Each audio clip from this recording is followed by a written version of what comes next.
Emerging market oil importers are the key driver of expected growth in global oil demand. As battery prices fall, these markets will electrify their transport systems, liberate themselves from rising oil import dependency, and bring the oil era to an end.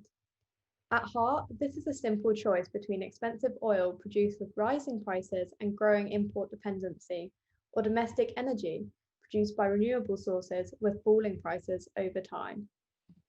A recent report by Carbon Tracker revealed that transport in emerging markets accounts for more than 80% of all expected growth in oil demand up to 2030. Half of this growth is forecast to come from China and India.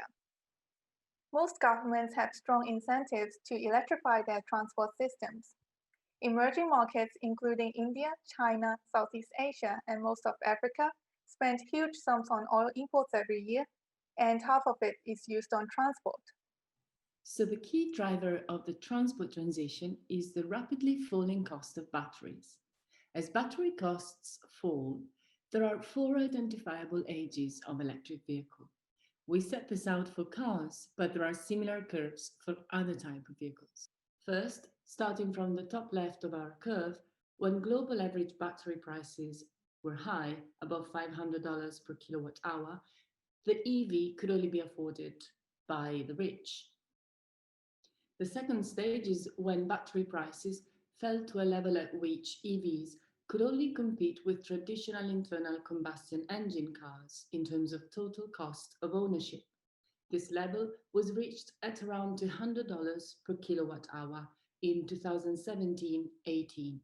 At this point, EVs start to become attractive to owners of fleets. Thirdly, at around $100 per kilowatt hour, the purchase price of an EV is the same as the purchase price of a petrol car. And today we are approaching this price point.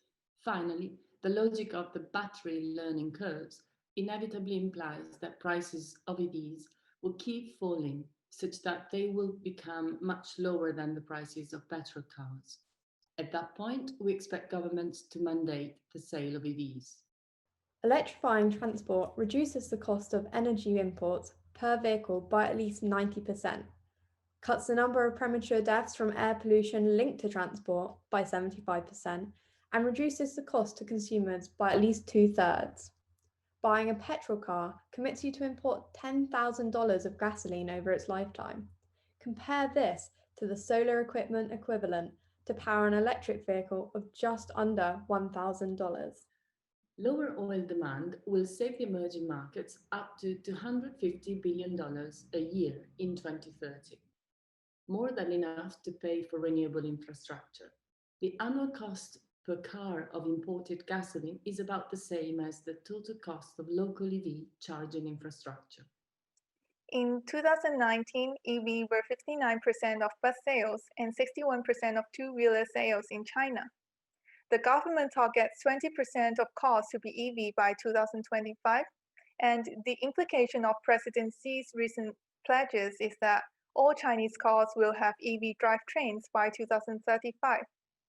The Indian government targets 30% of car sales to be EV by 2030, and early adoption sectors like two-wheelers are taking off from India to Vietnam.